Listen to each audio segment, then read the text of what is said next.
La première chose, c'est que la nature humaine, à partir du moment où tu donnes, en général, ça va redemander de donner derrière. Donc ça, c'est la première chose à se dire, c'est que ça risque fortement d'être de pire en pire. Sauf si tu as dit à ton client, ok, c'est hors cadre, cette fois, je laisse passer. Mais pas une fois d'après. Un des hacks que j'ai, et ça m'est arrivé dernièrement, j'ai analysé mes valeurs et je me suis dit, mais il va à l'encontre de toutes mes valeurs. À partir de là, je me suis fait une liste de no way. On a eu un entretien et puis il a touché tous mes no way. À la fin, je lui ai dit, on arrête. Ce cadre, il sert à ça aussi, à expliquer au client, t'as une expertise, il te prend pour une expertise, et voilà le cadre. Yes, salut et bienvenue à toi sur BizCare, le podcast business qui prend d'abord soin de toi avant de prendre soin de ton business. Toutes les semaines, j'invite des entrepreneurs ultra inspirants dans leur parcours qui vont nous parler d'investissement, de mindset, de business, de chiffre d'affaires, de développement personnel, de développement spirituel ou encore professionnel dans un seul et même but, te donner les 20% de pépites qui vont te permettre de mettre en place 80% pour te permettre d'être un meilleur humain. Sans plus tarder, je te dis rendez-vous à ton épisode et je te dis à plus tard. Allez, salut! Hello! Salut, salam, shalom à tous. Bienvenue sur BizCare, le podcast SEO et entrepreneuriat qui parle de toi, qui prend soin de toi avant de prendre soin de ton business. C'est la première fois que je bug sur mon intro. Mais bon, c'est pas grave, parce qu'en fait, ça, c'est toi qui m'impressionne, Héloïse. C'est le rouge qui m'impressionne. Tu vois. Bienvenue sur BizCare. Aujourd'hui, on va parler des consultants. On va parler des personnes qui mettent en place tout ce qu'ils doivent faire pour leurs clients. Et on va parler cadrage, on va parler management, on va parler leadership. On va moins parler technique. On va parler de comment tu dois être pour proposer le meilleur service et forcément pour facturer beaucoup plus cher. Et aujourd'hui, pour ça, j'accueille la maestro du leadership francophone. Oui, Héloïse, je suis en train de te saucer à fond. T'es obligé d'assumer maintenant.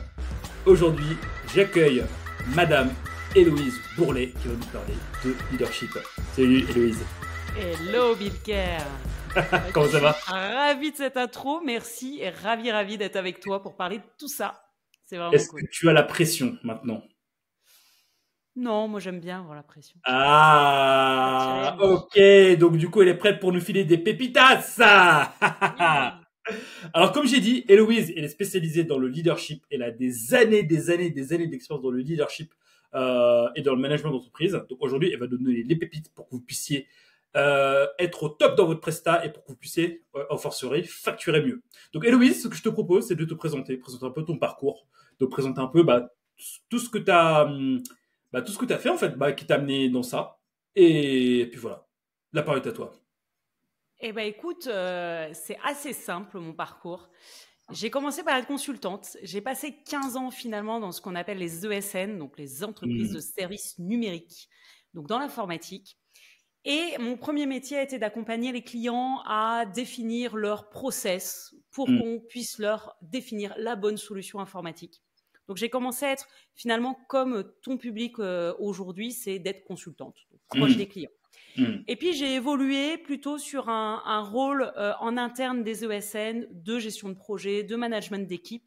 Et donc, je me suis retrouvée finalement moi-même à gérer des consultants autant internes que externes et à faire du management et tout ce qui va être gestion de projet, mettre en place les process, mettre en place surtout, moi, ce qui m'anime, les conditions de travail, les conditions de collaboration des équipes et tout ce qu'il faut finalement pour qu'il y ait un engagement commun, une envie d'aller à fond sur le projet et qu'il y ait de la collaboration, de la co-construction. J'adore ça. Et voilà mon parcours. Donc ça a été la partie entreprise.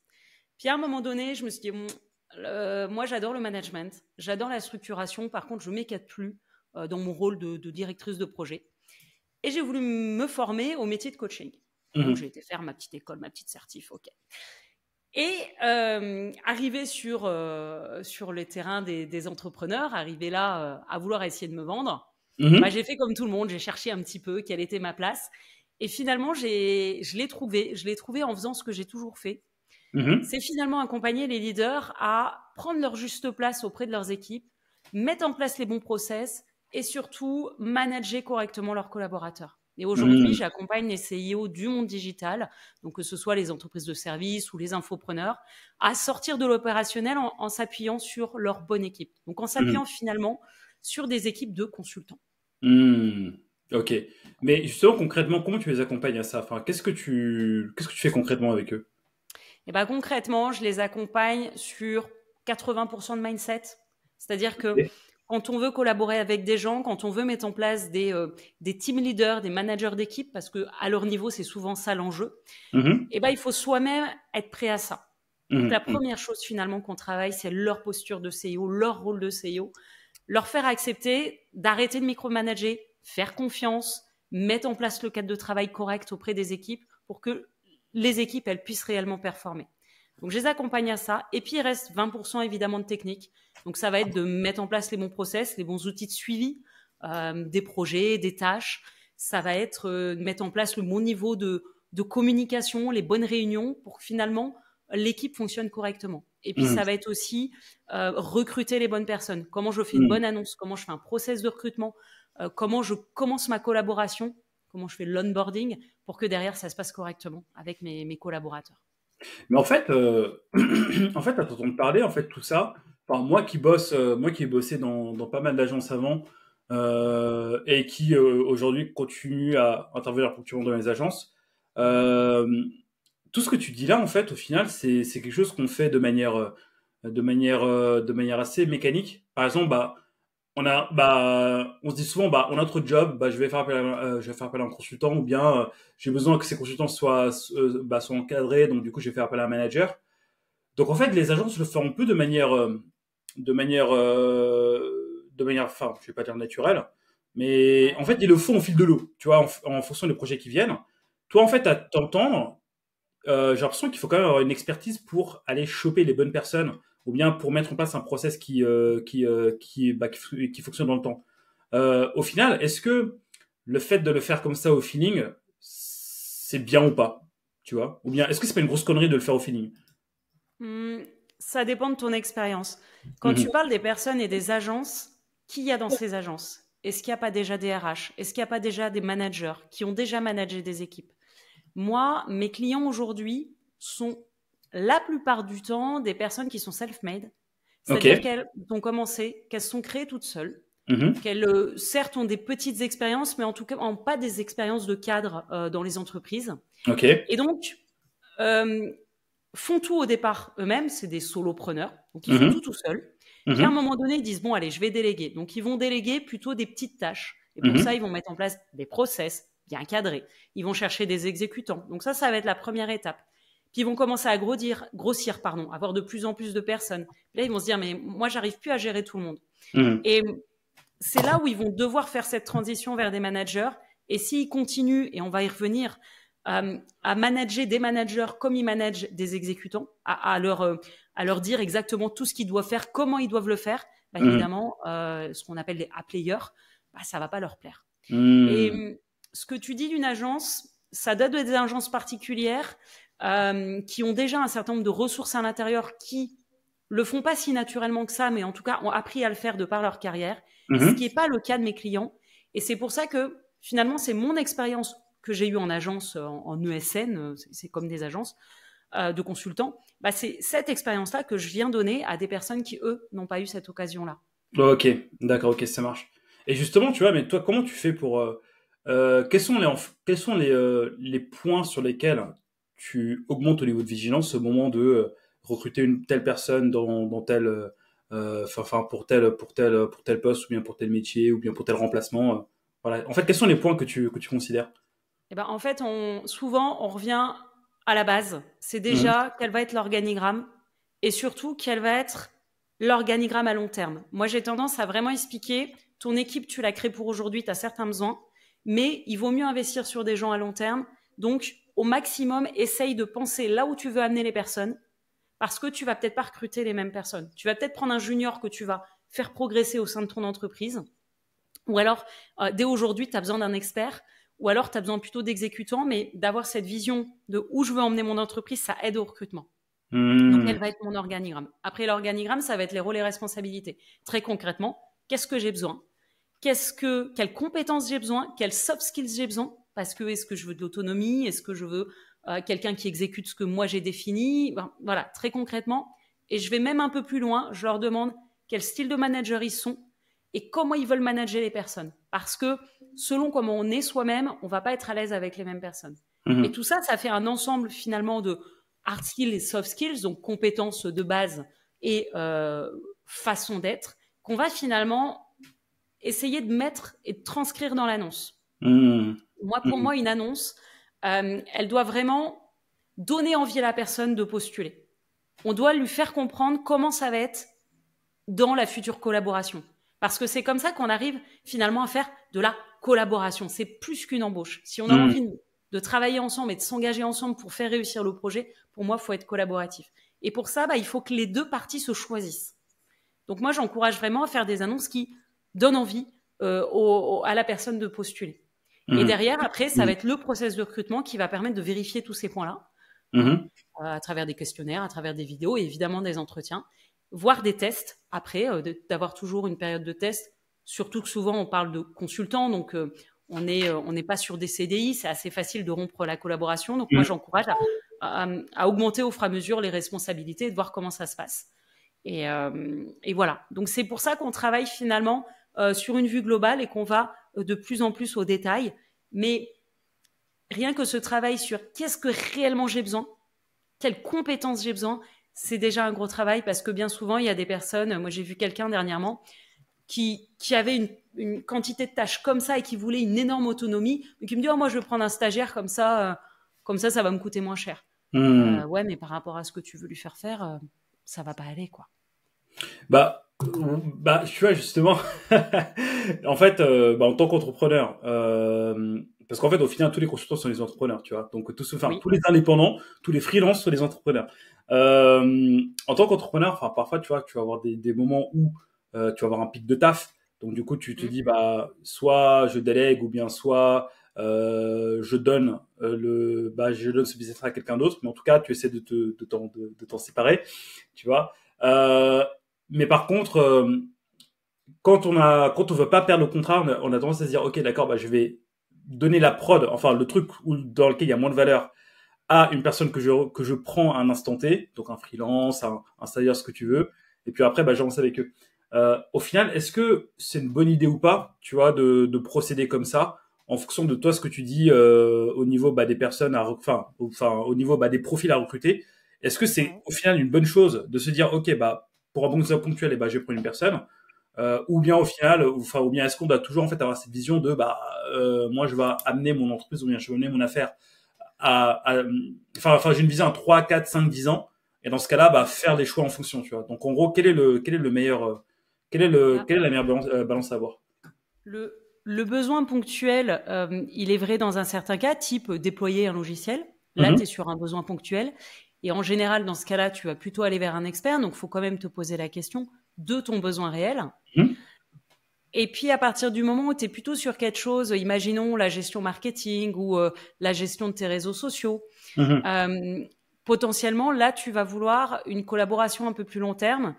Et c'est là où j'encourage à avoir une vision à minima sur 1 et 3 ans. 5 ans, c'est bien de l'avoir, mais pour ton recrutement à l'instant T, c'est peut-être pas hyper urgent. Par contre, déjà un an, ça passe extrêmement vite. Et surtout, il y a certains profils, je parlais tout à l'heure de mettre en place des managers, des A-players, des responsables de pôle. Ceux-là, si tu ne leur promets pas un terrain de jeu qui va grandir, si tu leur promets pas de s'éclater dans ta boîte, ils viendront pas. Et donc, si tu n'as pas un minimum, une vision de là où est-ce que tu veux emmener et de leur dire que si ça marche la collaboration, chez toi, ils vont pouvoir s'éclater, ils vont pouvoir aller loin, tu leur donneras pas envie de venir, ils iront chercher ailleurs. Donc, c'est aussi pour ça. Ça dépend des profils dont on a besoin. Mais en tout cas, il y a parfois des solutions. Moi, j'adore prendre ce que j'appelle des A-players juniors. Je l'ai beaucoup fait quand j'étais chef de projet, c'est-à-dire prendre quelqu'un qui, aujourd'hui, je suis pas capable de le laisser à ma place. Par contre, je sais que demain, je veux le mettre à ma place. C'était dans le cas de chef ou directrice de projet. Et donc, ça me permettait de les faire monter en tant que team leader, responsable d'une team un peu plus petite. Et là, de prendre des personnes un peu plus juniors, ça va coûter moins cher à l'entreprise. Par contre, on se dit, ok, aujourd'hui, j'ai peut-être un besoin plus petit, mais il va grossir mon besoin, ou en tout cas, les responsabilités vont grossir. J'ai le temps pour ça, et c'est là où je me suis projetée à un peu plus long terme. Et résultat, je vais prendre un player junior Au départ, je vais un peu plus le guider, je vais un peu plus l'accompagner et au fur et à mesure, je vais lâcher du lest et lui donner des rênes de plus en plus grandes en fonction de comment il évolue. Et puis, si à un moment, il est bloqué, il n'arrive pas à aller plus loin, peut-être que je m'en séparerai parce que mon besoin ne colle plus avec lui. Mais en tout cas, j'essaye d'avoir quelqu'un sur une collaboration à long terme. Et il y a des entrepreneurs qui prennent des consultants externes, mais qui, dans leur tête, veulent des collaborations minimum à 3 ans. Et ils le mettent d'ailleurs dans leurs annonces. Ok, ouais, donc du coup, enfin, moi, ce que j'entends quand même, c'est être transparent. En fait, c'est être au clair avec sa vision. Là, ce qu'on veut faire avec la boîte, enfin, ce qu'on veut faire en fait tout court, et en fait, en fonction de ça, tu prends tes décisions, et aussi en fonction du besoin, tu adaptes les profils, ou bien tu adaptes les types de, ouais, enfin, les types de personnes, et les salaires aussi, forcément, tu vois, en fonction de là où tu veux aller. T'avais aussi parlé, tu vois, de A-player. Donc, j'imagine que quand on parle de A-player, il y a également des B-players, voire des C-players, tu vois. Et tu vois, même pour aller un peu plus loin, A-player, c'est un terme qui est un peu galvaudé, tu vois. J'entends beaucoup de personnes qui disent, ouais, moi, dans ma team, je bosse qu'avec les meilleurs, je bosse qu'avec des A-players. Mais au final, qu'est-ce que ça veut dire, en fait, réellement? Alors, moi, j'ai tendance à dire qu'il y a 2 types de personnes, mais les 2 peuvent être ultra performants. T'as d'un côté plutôt alors moi, j'ai trouvé le terme d'exécutant, qui n'est absolument pas péjoratif. C'est plutôt des personnes qui aiment avoir un cadre un peu plus précis, qui aiment bien qu'on leur dise clairement dans quoi elles vont travailler, quel process elles vont devoir suivre, qui vont être sur des tâches assez précises et qui sont d'ailleurs hyper performantes pour faire des choses où il faut énormément se concentrer, des choses un peu répétitives, par exemple de la comptabilité. C'est un bon exemple. Mais le développement informatique est pareil. Et là, on a des personnes qui vont aimer être dans ce cocon-là, mais qui peuvent être des gros performeurs là-dedans. Et ça peut être des très bons formateurs aussi. Mais là, on a quelqu'un qui va pas réfléchir à la stratégie, qui va plutôt finalement déployer des objectifs opérationnels qu'on va lui donner. Et en tant que client, ce qu'on va vouloir, c'est de l'autonomie dans la réalisation du process, dans les dates qui vont être données. Et c'est complètement OK d'être un exécutant et de devenir meilleur là-dedans, devenir expert dans ce rôle-là. Et à côté de ça, tu as des personnes qui vont plutôt être des stratèges. Alors, c'est vrai que j'utilise moi le terme de A-player. C'est des stratèges, c'est plutôt des visionnaires. Alors, bien souvent, on les retrouve à la tête des entreprises, mais pas seulement. Ça peut être les managers dans les grands groupes, mais ça peut être aussi des coachs comme moi, ça peut être des leaders comme toi. Mais on avait discuté, toi, il y a l'SEO, mais tu as besoin de plus, en fait. Tu as besoin d'un terrain de jeu beaucoup plus grand. Et ça, c'est des personnes qui vont plutôt être les responsables des pôles. C'est des personnes qui aiment qu'on leur dise, voilà les objectifs stratégiques, et c'est eux qui vont définir les objectifs opérationnels. C'est eux qui vont avoir la responsabilité d'atteindre ces objectifs opérationnels. Et là, on est chez des personnes qui veulent un cadre aussi. Il faut toujours avoir un cadre, c'est les objectifs stratégiques. Mais ils ont besoin d'être en autonomie là-dedans. Et ils sont à l'aise dans cette autonomie-là. Et à l'inverse, ils sont souvent, on en avait rigolé ensemble, moins performants sur des petites tâches très répétitives. Là, ils vont être les plus mauvais. Oh, je te jure. Ah, ça, c'est moi, ça. Franchement, oh là là. Quand tu me dis... Et dernièrement, je me suis pris une réflexion de quelqu'un qui dit « Ouais, on voit très bien les gens qui sont bons, parce que la personne essayait de me faire exécuter quelque chose et ça marchait pas du tout. Un truc trop... Et moi, j'ai fait du test logiciel à un moment donné. Et j'étais la pire des salariés, au point où je leur ai fait un bore-out. C'est tellement ennuyé que je me suis abîmé la santé, quoi. Et je suis pas bonne dans ce jeu-là. Par contre, si tu me donnes une stratégie, une vision globale, une vue d'ensemble, là, je vais être hyper performante. Mais justement, tu vois... C'est 2 profils. Non, enfin, du coup, je la refais. Non, mais tu vois, justement, tu vois, enfin, quand je parle de bore-out, enfin, moi, je me reconnais pas mal là-dedans parce qu'effectivement, maintenant, enfin, moi, en tout cas, sur le métier de SEO, sur des tâches opérationnelles, alors, j'aime le faire, tu vois, parce qu'il faut toujours avoir les mains dans le cambouis et tout, mais c'est pas là où je m'éclate, tu vois. Clairement, c'est pas là où je m'éclate. Tu parles de bore-out, mais en fait, le bore-out, est-ce que c'est pas quelque chose qui se développe parce qu'on se dit, de toute façon, je suis trop bon dans ça, et j'attends, enfin, je procrastine, ou bien est-ce que, tu vois, ou bien est-ce que c'est quelque chose qu'on veut vraiment pas faire du tout, qui nous met dans un état second, tu vois.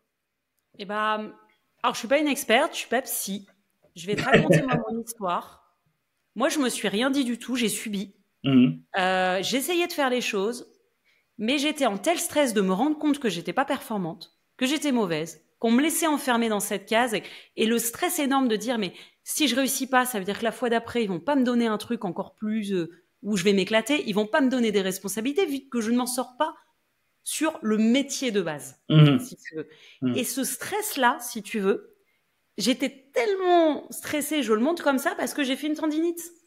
Une tendinite visible, si tu veux, à l'échographie. Wow. Et c'est pour ça, alors j'ai pas ma souris, mais j'ai une souris où je suis comme ça. Je peux plus utiliser les petites souris comme ça. Je me suis vraiment fait une tendinite. Donc en fait, c'est plutôt le stress de la situation et de me dire je vais être bloquée, ça va pas marcher, etc. qui m'a fait transformer ça en un problème physique et qui m'a fait faire un arrêt maladie jusqu'à une démission, etc. Wow. Et je suis repartie sur d'autres projets derrière et ça s'est très bien passé. Enfin, pas le premier d'ailleurs. Mais c'est pas, je me suis pas fait un film dans ma tête à me dire je procrastine parce qu'en plus j'étais salariée. Donc tous les jours j'étais au boulot. J'étais au boulot et j'essayais à fond. En plus c'était en anglais, il fallait rédiger les tests en anglais. Enfin, vraiment une expérience pour moi catastrophique. Et donc non, pour le coup, je pense que c'est un peu comme le burn-out, donc qui est l'inverse, qui est la surcharge. Le bore-out, c'est la surcharge mentale par l'ennui. Et ben le burn-out, on s'en rend pas compte, on veut donner jusqu'à ce que ça explose. Et là, bah, ça a fini par exploser.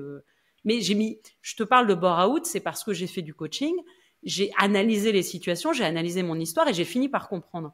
À l'époque, moi, je disais, j'ai fait une tendinite. J'ai une tendinite. Je comprenais pas. D'ailleurs, je cherchais qu'est-ce qui avait déclenché. Est-ce que c'était du ski? Qu'est-ce qui s'était passé? Et en fait, après coup, j'ai compris. Et je le sens très bien. Quand je suis stressée, j'ai mal là. C'est pas pour ça. C'est marrant en fait, parce qu'en fait, t'as eu ça. T'es d'abord parti chercher des causes extérieures avant de te recentrer en fait sur toi-même, tu vois.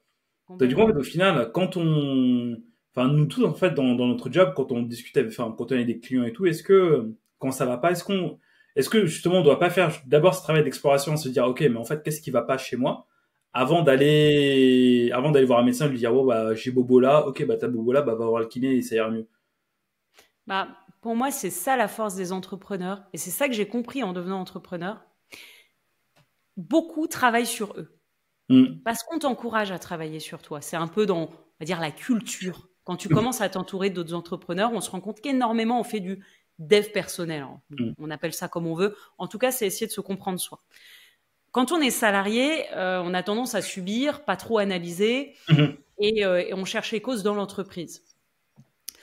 Ta question était, est-ce qu'il faut chercher chez soi? Je le dirais d'autant plus dans la relation à l'autre. C'est-à-dire qu'en général, quand ça marche pas avec un client, quand on performe pas chez un client, bah peut-être qu'on va performer chez un autre. C'est juste le cadre qui nous va pas nous, mais ça veut dire qu'on se connaît soi, on connaît les valeurs, nos propres valeurs, on connaît ce dont on a besoin, comment j'ai besoin d'être managé. Est-ce que je suis un exécutant dont je parlais tout à l'heure ou est-ce que je suis plutôt un player? Dans quel type de mission je suis aujourd'hui? Est-ce qu'elle me correspond? Est-ce que j'ai cadré mon client? Est-ce que j'ai été capable de dire non? Un des hacks que j'ai, et ça m'est arrivé dernièrement, j'ai analysé mes valeurs et je me suis dit mais il va à l'encontre de toutes mes valeurs. On collaborait. Et là, je me suis dit mais ça va pas quoi. Et à partir de là, je me suis fait une liste de no way. On a eu un entretien et je l'ai laissé parler. Et puis, il a touché tous mes no way. À la fin, je lui ai dit, bah, on arrête. Je suis désolée, mais on arrête. Et il faut se connaître soi pour pouvoir analyser si la collaboration marche pas. Et je parlais de tout à l'heure du manager. En général, ce que j'essaye de faire comprendre à mes clients, c'est aujourd'hui, si ça ne marche pas, c'est peut-être qu'il y a une façon, toi, et sûrement, il y a 99% de chances que ce soit toi, ta façon de manager qui n'a pas été bon. C'est peut-être que tu as mal recruté parce que tu savais pas ce que tu voulais. C'est peut-être que tu as managé mal la bonne personne, ou alors que il y a eu un problème de collaboration, il y a un problème de communication. Dernièrement, j'ai quelqu'un qui me dit ouais, il y a c'est un client, sa collaboratrice lui annonce 2 jours avant un gros séminaire qu'elle préfère aller skier. Je peux dire qu'il était furieux. Il dit, ouais, c'est pas normal dans mon équipe. Évidemment. Et puis en fait, la nana, elle avait juste pas compris à quel point c'était important, parce que c'était juste un séminaire où elle devait closer. Et elle, c'était une coach, donc elle avait pas compris. Et j'ai essayé de faire comprendre à mon client, mais en fait, ok, t'as plus confiance en elle, ok, ça marchera plus, j'ai compris. Par contre, on va peut-être analyser comment t'as mis un cadre avec elle, comment t'as expliqué les attendus, parce que visiblement, c'était pas clair pour elle. Et ce qui s'est passé là, ça va se reproduire.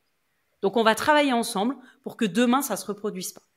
Et c'est ça le travail que je fais avec eux, tu vois. Bah, en fait, tu parles beaucoup de cadre depuis tout à l'heure. En fait, moi, le cadre, c'est le truc que j'ai mis là en grand, tu vois, dans mon tableau de visualisation, tu vois, chez moi. Pour Ouais. moi, en fait, en tant qu'indépendant et en tant que personne qui bosse avec des êtres humains, pour moi, c'est Mhm. le truc sur lequel on doit le plus bosser, tu vois. Parce qu'en fait, nous, enfin, toi, moi et les personnes qui nous écoutent, on fait tous en fait des métiers où on deal avec des êtres humains, tu vois. On deal Mhm. avec nos clients, on deal avec nos managers, tu vois, on deal avec nos boss, on deal avec des êtres humains.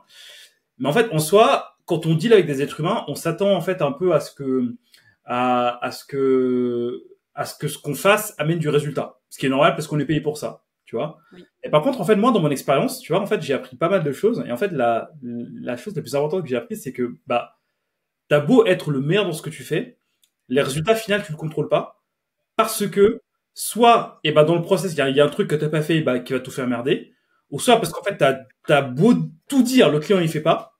Mais par contre, il y a un truc que, si tu le fais dès le début, tu vois, et bah, ta prestation va se passer point pour le résultat, c'est de mettre en place un cadre, tu vois, avec ton client, avec ton boss, avec toutes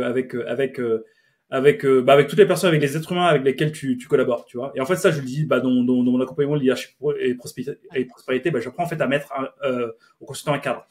Donc, en fait, toi, est-ce que, si on devait si tu devais nous donner des tips pour mettre un cadre efficace, tu vois, dans une relation de travail, Mhm. euh, qu'est-ce que tu nous dirais de faire de manière écologique? Alors, quand je dis écologique, c'est de manière à pas brusquer les gens en face de nous, tu vois. En gros, comment dire merde à quelqu'un qui nous emmerde, tu vois. En gros, voilà, qu'est-ce que tu nous dirais en fait pour mettre en place un cadre écologique, tu vois, dans lequel tout le monde s'éclate et dans lequel en fait toi t'es ok pour avancer comme ça. Déjà, je pense qu'il faut comprendre du cadre, Mm. c'est que on est libre à l'intérieur d'un cadre. Et souvent, on pense l'inverse. On se dit, si je mets un cadre, on Mm. va pas être libre. Mais en réalité, c'est pas vrai. Tu as une fille, Ouais. un enfant, on lui explique le cadre. Qu'est-ce qu'il peut faire, qu'est-ce qu'il peut pas faire, justement pour que il puisse le reste du temps faire ce qu'il a envie de faire et qu'on n'est pas obligé de lui dire tout le temps ça tu peux, ça tu peux pas, ça tu peux. On peut pas être tout le temps sur lui. Mm. Et ben, avec nos clients ou avec nos collaborateurs, c'est exactement pareil. Tant que les limites sont claires et elles sont plus ou moins cadrées selon le type de profil avec qui on veut travailler, à l'intérieur, on sait ce qu'on a à faire. Mm. Quand on a une collaboration typiquement avec un player et qu'on lui a pas expliqué les objectifs stratégiques, par exemple, qu'on lui dit pas ce qu'on attend de lui, bah, il va tenter des trucs, il va demander, et finalement, il va rien oser faire. Il va pas oser innover, il va pas oser proposer des choses, puisqu'il sait pas vers où on va. Mm. Mm. Donc, ce cadre-là, c'est déjà quel est l'attendu, quel est l'objectif de la collaboration, qu'est-ce qui est attendu, et nous, en tant pardon, je suis un peu dans les deux phases, donc c'est En compliqué. tant que presta, en tant En que... tant que presta, à un Ouais. moment donné, c'est de dire voilà ce qui est inclus et voilà ce qui est hors du cadre. Et à partir du moment où ça c'est clair, évidemment, on a une marge. Je crois que c'est toi qui le racontais la dernière fois Ouais. dans ta conférence. Hein. On a une marge où on accepte d'aller au-delà un petit peu parce qu'on ne peut pas tout maîtriser. Mm. Ou alors on a donné un forfait pour pouvoir dire bah, globalement des choses sont incluses, pas Mm. incluses. Ça dépend du métier en réalité, donc c'est compliqué. Mais en tout cas, le client sait ce qui est inclus dès le départ et ce qui n'est pas inclus. Et à partir du moment où le client demande trop, eh ben, il faut lui expliquer gentiment que bah non, c'est pas inclus, qu'il n'y a pas de souci potentiellement pour le faire si on a envie de le faire, mais Mm. que c'est hors forfait. Moi, par exemple, jusque-là, je disais, je veux pas de done for you pour des raisons très claires, donc je veux pas faire pour toi. C'est plutôt du coaching. On insiste très fortement pour que j'en fasse. J'ai cadré la chose, j'ai pris quelqu'un pour m'accompagner sur le done for you, et je l'ai mis finalement à côté en disant, moi, je veux avoir une relation de coach vis-à-vis de toi, de collaboration. Je veux pas être ton exécutant, sinon je vais pas pouvoir travailler avec toi Mm. au niveau de ton mindset. Mais à côté de ça, il y a un moment où c'est du done for you, mais c'est un cadre à côté. Mm. Donc, quoi mettre dans le cadre, c'est qu'est-ce qui est inclus, qu'est-ce qui est pas inclus. Ça peut être les horaires de travail, ça peut être les moyens de communication. Typiquement, dans un contrat de coaching, on dit, bah, t'as le mot WhatsApp, par contre, c'est 5 jours sur 7, ou c'est réponse dans les 24 heures. C'est bête, mais ça paraît bête, mais ça l'est pas parce que Ouais. si tu mets pas ça, Et ben ton client, il t'attend à ce que tu écrives, tu dois répondre tout de suite. Sauf que tu n'en as pas qu'un des clients, tu en as un certain nombre. Donc, ce genre de réflexion, et peut-être qu'au début, on aura un cadre pas assez clair, les premiers clients. Puis au fur et à mesure, on va voir les clients qui commencent à en demander trop. Et c'est là où on va rajouter finalement des items au cadre. Ou alors, on va prendre un accompagnement, parce que j'imagine que toi, tu leur donnes ces choses-là. Mais surtout, ce qu'il faut apprendre à faire derrière, c'est dire non. Et ça, c'est le plus grand truc. Et en étant factuel, à partir du moment où on a mis un cadre, on peut dire, bah, tu vois, c'était pas dedans. Donc, c'est non, ou en tout cas, c'est en surplus. Et on peut s'affirmer là-dessus. Et vous verrez que les clients les plus casse-pieds, et je peux vous dire que j'en ai eu des clients casse-pieds. Oh, oui, moi aussi. C'est toujours ceux à qui on a commencé à laisser un truc. Et puis un autre truc. Puis un autre truc. Moi, j'ai vu des réunions où le client s'éclatait à démonter tous les chefs de projet de ma boîte. Et notre responsable d'agence laissait faire. Il n'y avait pas de cadre. Vous pouvez tout faire, le client. Ah bah, je peux dire que ça se passait très, très, très mal. Parce que le client, il pouvait tout exiger. Et on ne pouvait jamais être assez bon puisqu'il pouvait tout exiger. C'était la catastrophe. On était tous en stress phénoménal à chaque réunion. Et je suis sûr qu'encore aujourd'hui, c'est la catastrophe avec ce client. Mais tu sais, enfin, je peux juste intervenir, petite parenthèse. Généralement, tu vois, en fait, quand on est dans une prestation de service, on a tendance justement à, entre guillemets, prendre sur soi. La connerie pas possible, tu vois. Prendre sur soi. Ouais, je prends sur moi, il paye bien. Je prends sur moi parce que... prendre sur soi. Et en fait, et généralement, en tout cas, de ce que j'ai pu observer, moi-même, je l'ai fait. En fait, on se dit, vas-y, je prends sur moi parce que, ce client-là, il me paye, parce que le contrat, il est intéressant, donc du coup, je peux me permettre et tout. En fait, moi, je suis plutôt radical. Moi, à partir du moment où tu manques de respect, peu importe que ce soit Barack Obama ou bien Donald Trump ou je sais pas quoi, mais tu vas te faire foutre, en fait, tu vois. Tu vois.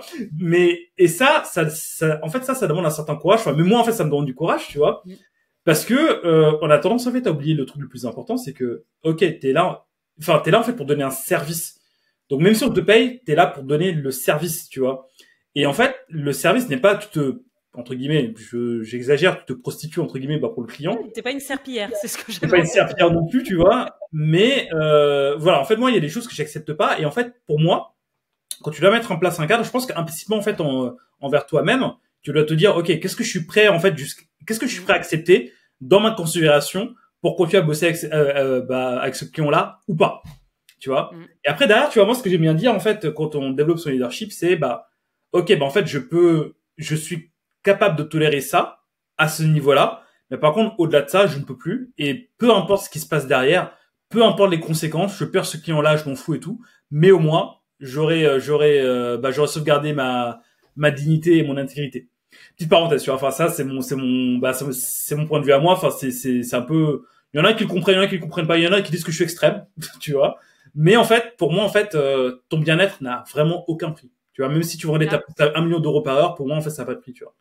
Et faut pas oublier que la première chose, c'est que la nature humaine, à partir du moment où tu donnes, en général, ça va redemander de donner derrière. Donc, en général, le client, ça va continuer. Tu as accepté une fois, et il va demander plus et encore plus et encore plus. Donc ça, c'est la première chose à se dire, c'est que ça risque fortement d'être de pire en pire. Sauf si tu as dit à ton client, ok, c'est hors cadre, cette fois, je laisse passer. Mais pas une fois d'après. Donc ça, c'est la première chose. La deuxième chose, c'est que tu sais pas si tu romps avec ce client-là, tu n'auras pas meilleur derrière. Tu vois, ça, je vais te le dire, c'est Julien Ridouard, mon propre coach, qui me l'a dit dernièrement, pour que je prenne une décision. Je dis, mais t'as raison, en fait. Et la troisième chose que j'ai envie de te raconter, j'avais une cliente, dernièrement, qui était très dure, me prenait pour une exécutante parce que j'avais été placée par quelqu'un d'autre, elle n'avait pas trop compris mon rôle. Elle se permettait de me parler mal. J'arrivais pas à la coacher, j'arrivais pas à entrer vraiment en contact avec elle pour faire un travail. Et il y a eu un moment, elle a vraiment été trop loin. Et là, j'en ai eu ras-le-bol. Au lieu de me dire, oui, je vais perdre l'autre personne avec qui je travaillais, parce qu'elle, c'était même pas ma cliente directe, donc je pouvais pas poser le cadre. C'était à l'autre de poser le cadre. Je me suis énervée. Je lui ai dit, non, mais là, je suis pas d'accord. Là, non, c'était pas comme ça. Et je me suis énervée. À partir du moment où je me suis énervée, c'est là où la cliente s'est mise à me respecter. Et au point où elle m'a croisée à Dubaï, elle m'a fait un gros câlin. Pourquoi ? Parce que souvent, on a affaire à des leaders. Ouais. On a affaire à des gens qui ont l'habitude d'avoir des exécutants, qui ont l'habitude de s'imposer et qui ne respectent pas finalement les gens qui ne s'impose pas. Et si on veut se faire respecter, il y a un moment donné, poser ce cadre, c'est aussi dire, on est dans la collaboration, on travaille ensemble et on se respecte l'un l'autre, on est au même niveau, on est deux adultes.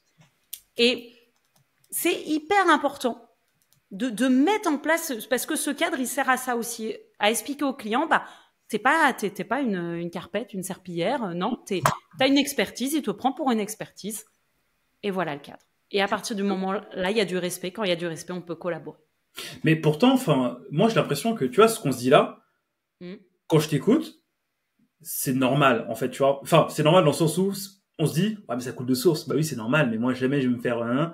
En fait, j'ai l'impression que quand tu commences à mettre en place, genre quand tu passes à l'action, c'est là où, il y a tous ces peurs-là, en fait, qui reviennent. Et c'est là, en fait, où on accepte des choses que d'habitude, on n'acceptera pas, tu vois. Et selon toi, tu vois, pourquoi au moment au moment en fait de prendre sa responsabilité, pourquoi on fait ton bloc et on fait pas en fait tout ce que tu dis là, parce qu'en fait au final ça nous semble tellement naturel de le faire, mais pourquoi on le fait pas au final? Oui, c'est moi, désolé, je me permets de t'interrompre juste 2 petites secondes pour te dire que si tu aimes l'épisode, n'hésite pas à t'abonner à la chaîne YouTube, à nous mettre un petit like ou à nous mettre 5 étoiles sur la plateforme de podcast de ton choix. Sans plus tarder, je te remets à ton épisode. À tout de suite. Quand tu étais petit, tu vas voir où je veux en venir. Attention, est-ce que tes parents te disaient une cuillère pour papa, une cuillère pour maman? Ouais. Ça te parle? Ouais. Bien souvent, alors tout le monde n'a pas ce réflexe-là, mais il y en a d'autres. On a la peur du rejet. On a ce qu'on appelle un driver, un pilote automatique. C'est ça dont je parlais, le fait plaisir. Et souvent, quand on est consultant, on a ce driver-là, ce pilote automatique qui s'est mis dans notre tête quand on était petit, parce que nos parents, de fait, nous ont fait comprendre que pour être un gentil petit garçon, une gentille petite fille, pour avoir de l'attention des parents, il fallait répondre à un certain cadre, réagir d'une certaine façon. Et bien souvent, ça ancrait chez nous un certain nombre de drivers. Il y en a plusieurs. Il y a le soi parfait, le perfectionniste. Il y a le soi fort. J'ai pas le droit de pleurer. Je suis un homme.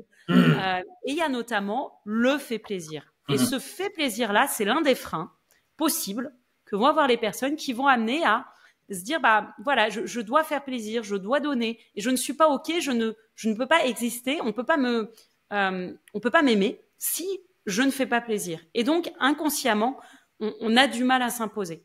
Ça peut être l'une des raisons. Le rejet, la peur du manque de l'argent, tu en as parlé tout à l'heure, c'est un grand client qui me paye beaucoup, donc j'ai peur derrière de pas récupérer autre chose. Ou inconsciemment, on se dit, je suis pas assez compétent, je ne suis pas assez pour retrouver un autre client. Donc là, j'en ai un, je vais peut-être lui donner. Ou derrière, il va pas me recommander si je lui fais pas plaisir. Et donc, voilà, on a des tonnes et des tonnes de croyances derrière nos comportements. Et pour changer finalement un comportement, ça veut dire qu'on a changé la croyance. Parce que croyance, comportement, donc façon d'agir, résultats qui vont confirmer ma croyance. Et tant que je reste dans cette boucle-là, je remets pas en cause ma croyance, je continue à avoir les mêmes résultats. Et le jour où je me dis, OK, est-ce qu'il n'y a pas une croyance derrière? Est-ce qu'elle n'est pas limitante? Est-ce que je peux pas la remettre en question? Est-ce que tout le monde réagit comme ça? Est-ce qu'il n'y a pas un bicaire qui est en train de me dire, non, apprends à mettre un cadre, apprends à dire non? Si. Donc lui, peut-être qu'il le fait, peut-être pas toujours, mais en tout cas, il le fait. Ça veut dire que c'est possible d'avoir une autre croyance. Donc si j'ai cette autre croyance, comment j'agirai? OK, je vais tenter d'agir comme ça. Je vais voir si ça remet en cause ma croyance. Et c'est comme ça qu'on travaille notamment en coaching pour ancrer de nouveaux comportements en prenant conscience de nos croyances qui sont finalement bien souvent inconscientes. Mais tu vois, c'est tellement vrai. Et d'ailleurs, je vais même appuyer ce que tu dis là en donnant un exemple. Tu vois, en donnant un exemple qui m'arrivait il y a pas si longtemps que ça. Tu vois, ça va après qu'on se soit vu il y a un mois à peu près, Héloïse. En fait, dans mon programme SEO Pareto, je forme des indépendants je forme en fait des personnes à devenir consultants SEO, à facturer leurs services et à vivre bien de ça pour qu'ils soient libres. Tu vois, c'est ma promesse, c'est ce que je fais. Et ça marche très bien, tu vois. J'ai entière confiance en mon programme, j'ai entière confiance en mon équipe, tu vois. On a passé un temps monstrueux, tu vois, à déterminer qu'est-ce qui fonctionne et qu'est-ce qui fonctionne pas. Ce qui fait en fait qu'on a à chaque fois mis en place, on a à chaque fois itéré encore pour avoir le meilleur programme SEO sur le marché, tu vois. Donc, notre truc, il fonctionne, tu vois. On sait qu'il fonctionne. Par contre, c'est le nombre d'investissements, tu vois. on sait qu'il fonctionne, on y va et tout, tu vois. On a eu de gros feedbacks de la part des personnes qu'on a formées, tu vois. Tout le monde est content, donc c'est good. Et après, en fait, il y a un mois, on a eu une personne qui est entrée dans le SEO Pareto et qui n'a pas suivi le cadre qu'on a dit, tu vois. Parce qu'en fait, quand les personnes rentrent, en fait, ils ont une roadmap, tu vois. Tu vois, ils ont une roadmap, on leur dit semaine 1, tu fais ça, semaine 2, tu fais ça, semaine 3, tu fais ça, tu vois. Ils avancent comme ça, on les coach, on les accompagne, et en fait, on sait que s'ils suivent stricto sensu ce qu'on dit, ils auront des résultats de malade, tu vois. On le sait, tu vois. Donc, il y a une personne qui rentre, qui n'a pas fait les trucs. On lui a dit, attention. Il a dit, ouais, t'inquiète pas, non. Deuxième semaine, il n'a pas encore fait. Attention. Ah non. Troisième semaine, attention. Après, venait le moment de la restitution d'un point. Le gars, il vient, il se dit, ah bah moi, je savais pas qu'il y avait une restitution. Bah, je sais si on l'avait écrit là, et là, et là. Et d'ailleurs, bah, t'es le seul à pas avoir restitué. Le gars, il se barre. Tu vois, il se bat à la réunion. Bon, je suis ok, bon bah, tant pis pour lui. On avance, tu vois. 2 semaines après ça, il revient nous voir et nous dit, est-ce que vous pouvez me faire une restitution, est-ce que vous pouvez me faire une vidéo rien que pour moi, pour m'expliquer? On lui a dit non. Tu vois. Et après, le gars, il nous a fait, mais franchement, c'était un sketch, c'était trop drôle. Vous êtes méchants, vous me laissez tomber, pourtant, je vous ai payé, c'est à vous de me faire et pas le contraire. La satisfaction client, elle est où? Moi, je fais, mais dis ce que tu veux, nous, on va rien faire. Tu vois? Mais en fait, pendant que nous, on faisait ça, pendant que l'équipe disait non, en fait, on était en mode, quand même, on aimerait tant l'aider. Mais en fait, on s'est dit non, on va pas le faire parce que sinon, il va d'une nous bouffer et de deux, en fait, les autres qui voient ça, il va voir en fait qu'on lâche du lest, tu vois. Parce qu'en fait, lui, on a mis un cadre que tout le monde suit. En fait, lui, il a pas sorti, et lui, en fait, il n'a pas suivi le cadre, tu vois. Donc, du coup, en fait, au final, nous, ça nous a demandé énormément de courage pour dire non, tu vois. Mais vraiment, ça nous a demandé beaucoup de courage pour dire non, tu vois.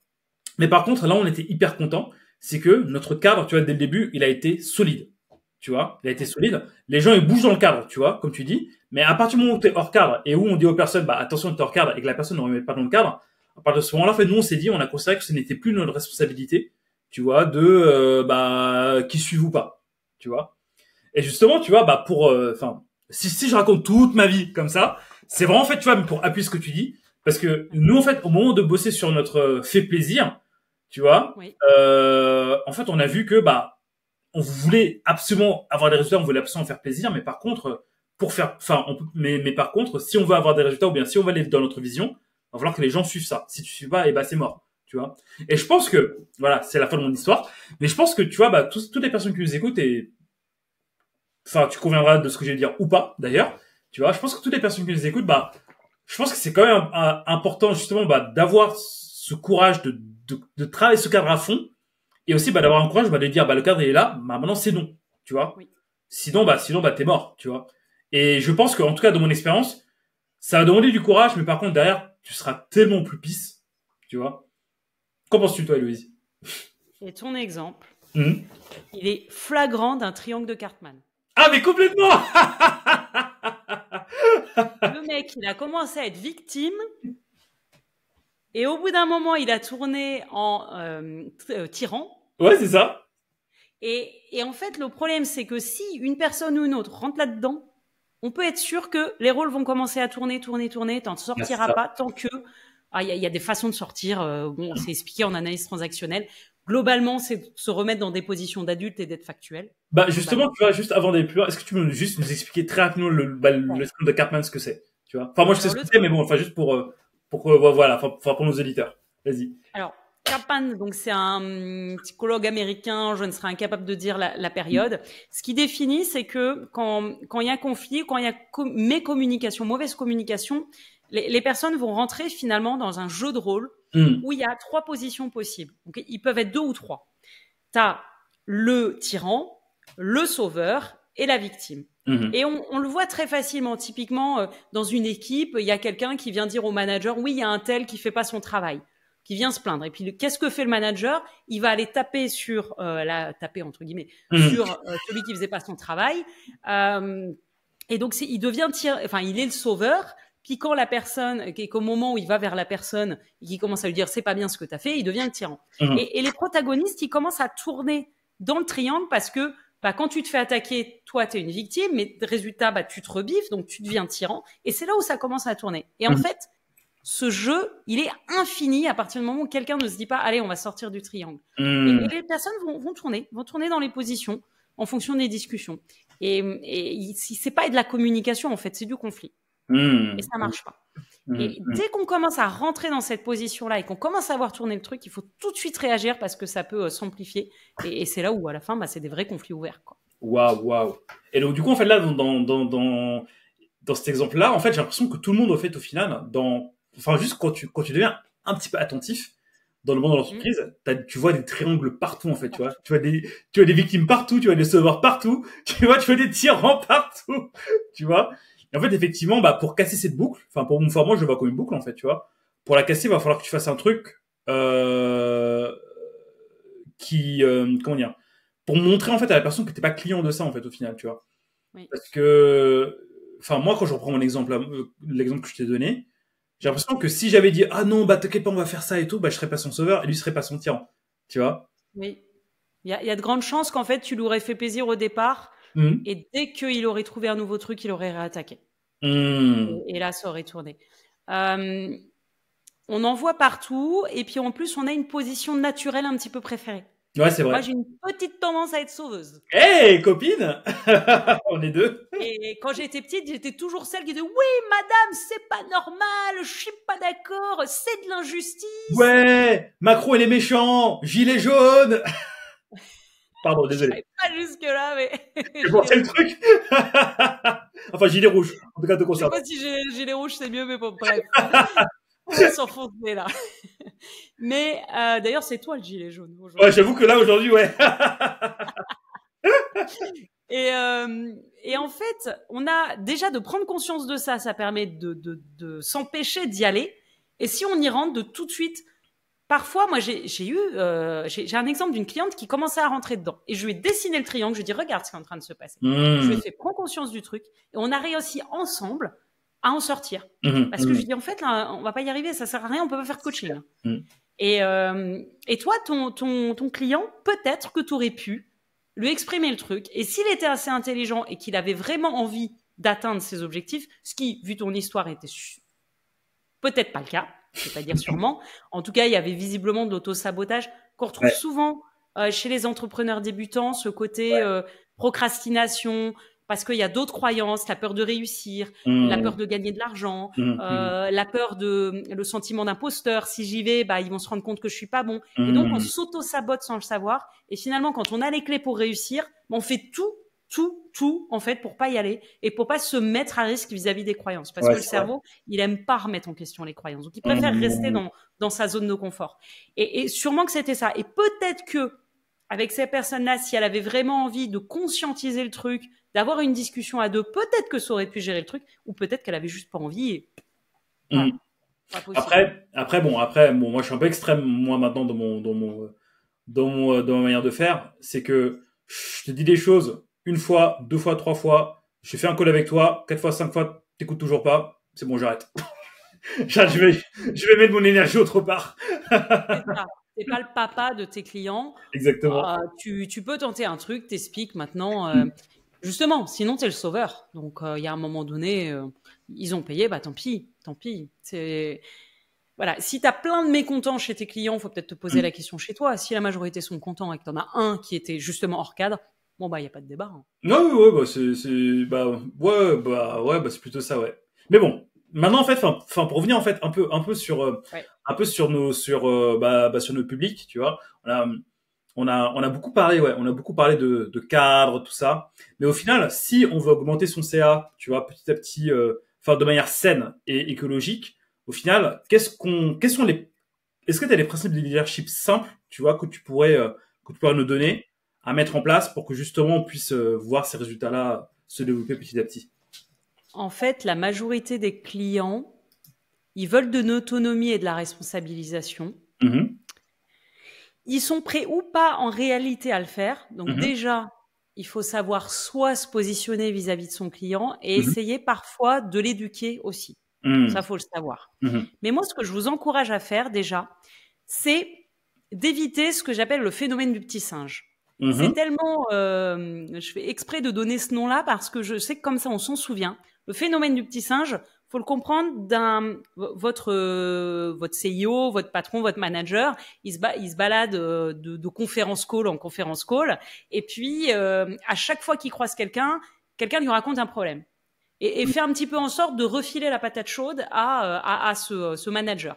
Et au fur et à mesure de la journée, le manager, il se retrouve avec plein, le singe, c'est le problème. Il se retrouve avec plein de singes, là, partout. Plein de charges mentales. Donc, ce que je vous encourage, vous, à faire en tant que consultant, la première chose, c'est de pas aller avec votre petit singe à refiler. C'est plutôt d'avoir déjà anticipé. Si vous avez la latitude pour, c'est dire, on a eu tel problème, on l'a réglé comme ça. Vous êtes juste en train de faire du reporting. Ça, c'est si vous êtes en responsabilité. Si vous l'êtes pas, c'est dire, voilà, on a tel problème. Moi, je te conseille de faire telle ou telle chose. J'ai déjà réfléchi à ma solution. Mais en tout cas, de faire comprendre à votre client que vous n'êtes pas en train de lui refiler un problème. Vous êtes juste en train de l'informer, de lui proposer des solutions parce que vous avez besoin de sa validation quand même, parce que ça reste son entreprise. Mais en tout cas, vous lui faites comprendre que vous gérez.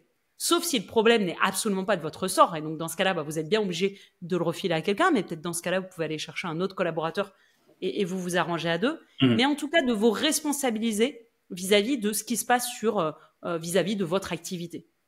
Ça, c'est la première chose. Voilà, se responsabiliser. Se responsabiliser aussi, c'est vis-à-vis des dates. Moi, j'explique à mes clients de ne pas dire « je veux que tu fasses telle chose pour telle date ». Je leur dis « il faut que tu aies en tête à peu près le jalon dont tu as besoin parce que toi, tu as un planning global pour ton entreprise. Par contre, quand tu vas vers ton consultant, demande-lui pour quand il peut faire les choses. Responsabilise-le. Et vous, derrière, ça veut dire quoi? Ça veut dire que vous avez en tête tous vos clients, votre charge, vos possibilités de rajouter ou pas des choses, vos priorités. Et donc, vous êtes capable de calculer dans votre tête ou vous dites au client, attends, je regarde mon planning, je reviens vers toi. Mais en tout cas, c'est vous qui vous engagez sur une date. Ce qui fait que derrière, vous maîtrisez votre planning et vous êtes à l'heure.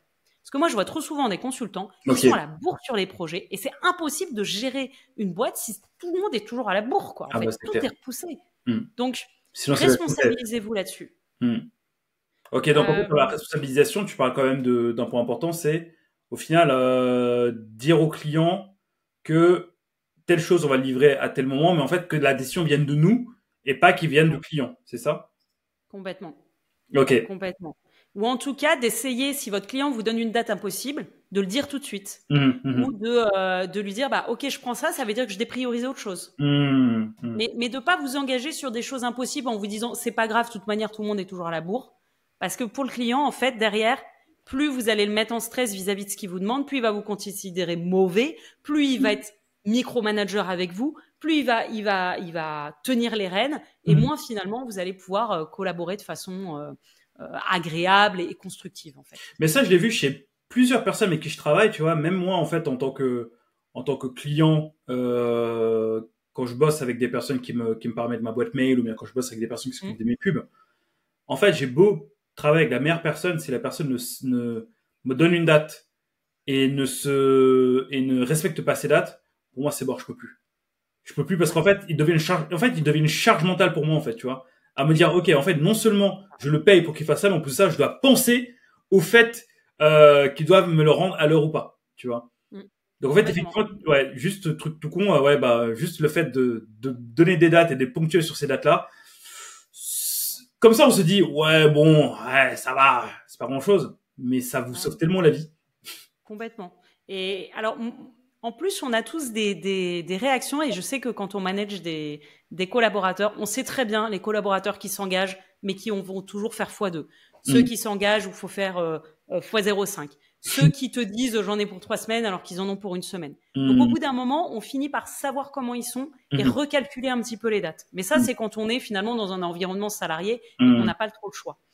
Il vaut mieux se connaître soi et se dire ok, j'ai tendance à vouloir faire plaisir, j'ai tendance à vouloir toujours annoncer des dates qui sont pas tenables. Je me connais. Maintenant, je rajoute moi-même 1 semaine ou 2 semaines. Moi, je fais partie des gens qui sont jamais à la bourre. Pourquoi? Parce que je me donne toujours une marge. Et je préfère être comme ça. Moi, je suis à l'aise là-dedans, sinon c'est moi qui me mets en stress. Ouais, pareil.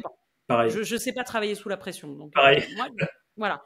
Et il faut juste se connaître. Et je me souviendrai toujours, la première expérience que j'ai eue, il y avait un gars, toutes les semaines, il annonçait des dates. Jamais il les tenait. Et il n'avait pas compris. Il a jamais appris Dire, mais arrête de vouloir faire plaisir à dire je te le fais pour la semaine prochaine. Tu n'es pas capable de le faire. Ouais. Arrête.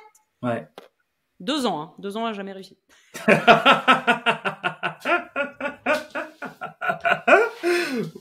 Ok, d'accord. Non, mais ouais, mais c'est archi intéressant. Maintenant, en fait, tu vois, pour conclure tranquillement, puisque mine de rien, on s'approche de la fin. Ouais. C'est passé hyper vite cet épisode, c'est un truc de ouf. Mais tu vois, sur le point, en fait, là, il y a pas mal de personnes qui nous écoutent, qui ne veulent pas encore se lancer, tu vois, mais qui sont encore en train de voir, ok, bon, à ces personnes-là, tu vois, qui ont un management au-dessus d'eux, est-ce que eux, en fait, ils peuvent à leur niveau faire des choses pour influencer leur manager, pour qu'ils puissent être dans un cadre de travail qui les correspond plus. Bah, c'est là où je parle d'éduquer éduquer son client ou éduquer son manager. Faut pas hésiter à communiquer. Je sais que moi, j'essayais toujours d'expliquer au manager que là, je m'ennuyais. Là, tu me donnes pas assez de responsabilités. Là, je suis pas à l'aise dans ce que tu me donnes ou j'ai envie de plus. C'est-à-dire que vous pouvez aussi, ce que vous voulez, l'exprimer à votre manager. Moi, j'encourage les managers à aller discuter avec les collaborateurs pour dire comment tu veux être managé, qu'est-ce que tu as besoin, quel type de feedback tu as besoin. Mais en fait, vous pouvez aussi être proactif et aller voir le manager et lui dire, bah écoute, voilà. Et peut-être que vous allez être considéré comme un casse-pied.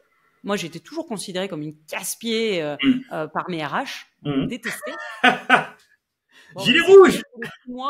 Tous les 6 mois, je m'ennuie. Bon, ok. Mais en tout cas, à un moment donné, si vous voulez quelque chose et que vous ne l'exprimez pas, vous l'aurez jamais.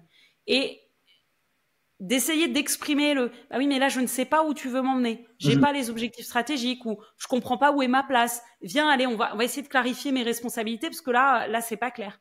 Bah, peut-être que doucement, votre manager va comprendre que, bah, il y a quelque chose à faire. Et il y a des managers qui vont piger, puis il y en a qui ont un gros melon et ça sert à rien, ils iront jamais.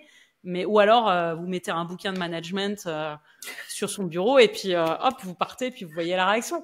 Il y a plein de trucs à faire, mais essayez de communiquer. C'est la première chose. Et après, on dit souvent qu'on quitte une boîte, on quitte pas une boîte, on quitte un manager. Si à un moment donné, si votre manager, il vous correspond pas, bah, essayez d'aller voir ailleurs si l'herbe est plus verte. Bah, tu sais, pour moi, la réflexion que je me fais, c'est que dans les petites boîtes de presta, tu vois, ouais.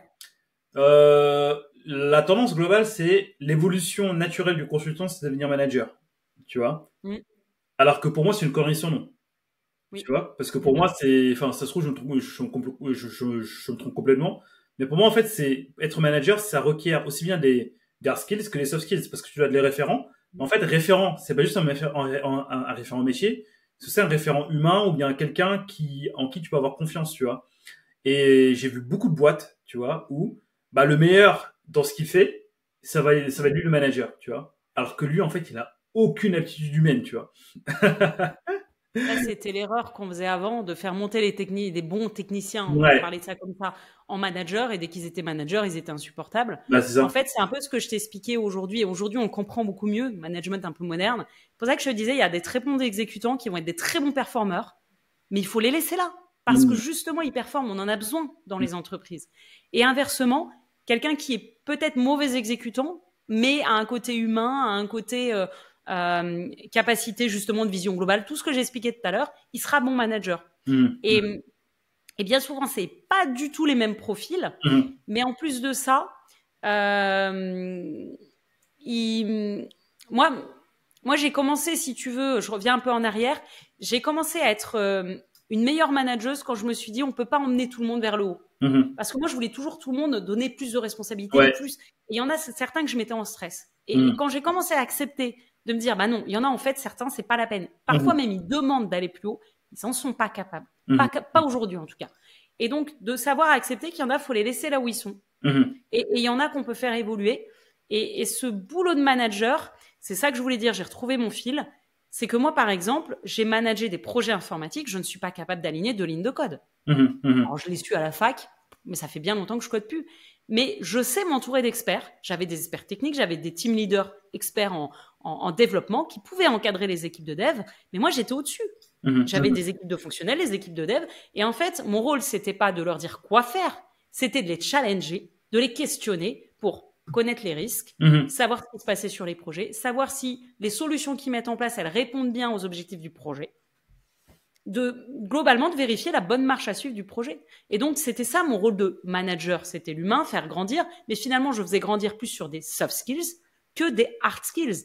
Et qui faisait grandir sur les hard skills? Les experts techniques, les performeurs. Et c'était pas les mêmes profils. Hyper intéressant. Non, mais c'est hyper intéressant. Et justement, tu vois, par rapport à ça, parce que là, on a beaucoup parlé, en fait, tu vois, de nos parcours respectifs pour mettre en phase tout ce qu'on se dit. Mais est-ce que tu as des tips à nous donner pour qu'on puisse faire un petit exercice de connaissance de soi pour se dire, ok, bah moi je suis plus un technicien, moi je suis plus moi je suis plus un B-player. Alors ce n'est pas du tout péjoratif de dire B-player, hein, mais voilà, moi je suis plus un exécutant, moi je suis plus un player, moi je suis plus ci, moi je suis plus ça. Voilà, qu'est-ce que tu pourrais nous recommander à faire pour mieux se connaître? Un exercice assez simple à mettre en œuvre, on appelle ça un peu ligne de vie. D'accord. C'est finalement d'essayer de retracer son parcours sur 10, 15 ans. Ça dépend, on peut faire des coupures au milieu si on a des durées où on a été exactement dans la même situation. Mais globalement, de se dire à quel moment je me suis éclatée, à quel moment je me suis écroulée ou que je me suis pas éclatée et pourquoi. Et en fait, vous allez détecter finalement les schémas répétitifs. Et peut-être que les schémas répétitifs, les moments où vous êtes éclaté, demandez-vous, c'est quoi les points communs? Est-ce que justement, c'est des moments où j'étais en responsabilité, où j'étais plutôt sur un travail stratégique? Est-ce que c'est plutôt des moments où, au contraire, c'était un peu plus cadré? Et donc, vous allez vous dire, OK, je suis dans quelle case? Est-ce que je suis un performeur exécutant? Est-ce que je suis un junior exécutant? Est-ce que je suis plutôt un player? J'aime bien le challenge. Retracer aussi les activités du quotidien qui vous éclatent. Est-ce que c'est plutôt des moments où vous êtes hyper en stratégie, à réfléchir sur du long terme, connecter les trucs, penser systémique, connecter des choses ensemble, ou est-ce que c'est plutôt sur un fichier Excel à dérouler quelque chose X ou Y? Et mettez-vous dans les cases. Et à partir alors, une case n'est pas fermée, c'est pas dans le sens, j'aime pas trop qu'on mette les gens dans les cases, c'est pour ça que je réagis à ce que je dis. Mais essayez de vous comprendre, vous, à travers votre histoire. Et bien souvent, à travers son histoire, on voit les schémas répétitifs, on voit là où on se sent bien, se dire, OK, pourquoi je me sentais bien là-dedans? Qu'est-ce qu'il y avait de particulier?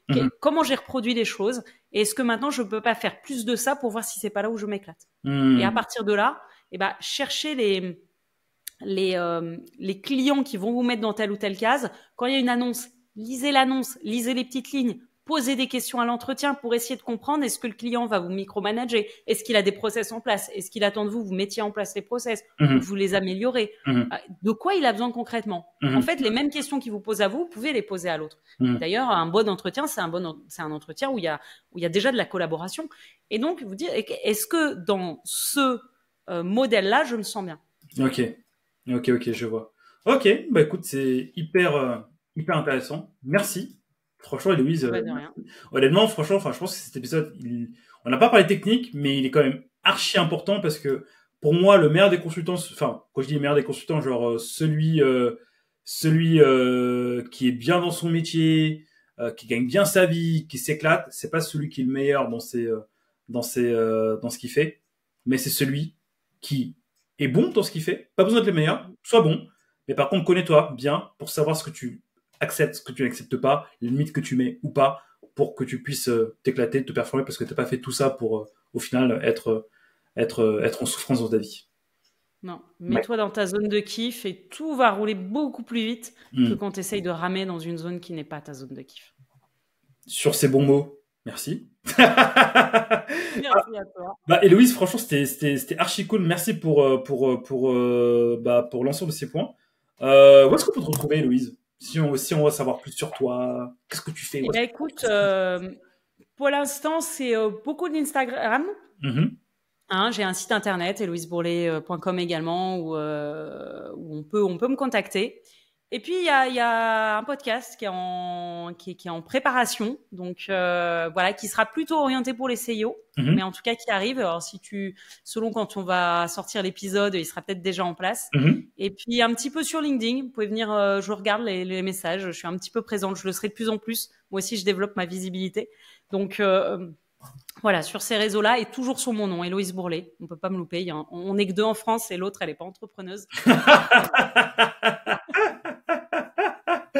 J'avoue que t'as un bon créneau. C'est pas encore Bilker, mais t'as un bon créneau. Ouais, puis comme je disais ce matin, tu vois, je discutais avec une agence de com, je dis en plus j'ai un nom de famille pourri, mais résultat les gens s'en souviennent. Donc bon bah finalement c'est pas mal. Non, c'est top. Bah écoute, magnifique. Et dernière chose, qu'est-ce qu'on peut te souhaiter de beau pour la suite? Eh ben écoute, de super clients et de m'éclater. Et je vais même rajouter une chose, moi je m'éclate quand je passe mon message d'un management humain, d'un management performant qui pousse les gens dans leur zone de génie, dans l'épanouissement. Et ce qu'on peut me souhaiter, c'est de pouvoir porter cette voix un maximum parce que je sais qu'elle change la vie des gens. Bah écoute, je te souhaite de t'éclater au maximum dans ce que tu fais. Fois 10 000, parce que sinon c'est pas, ça le fait pas. Pas drôle. C'est pas drôle, fois 10 000. Et puis voilà. Ouais. Héloïse, Et bah à très bientôt. merci à toi. Prends soin de toi. Merci. À très bientôt. Allez, À très bientôt. salut, ciao. Ciao.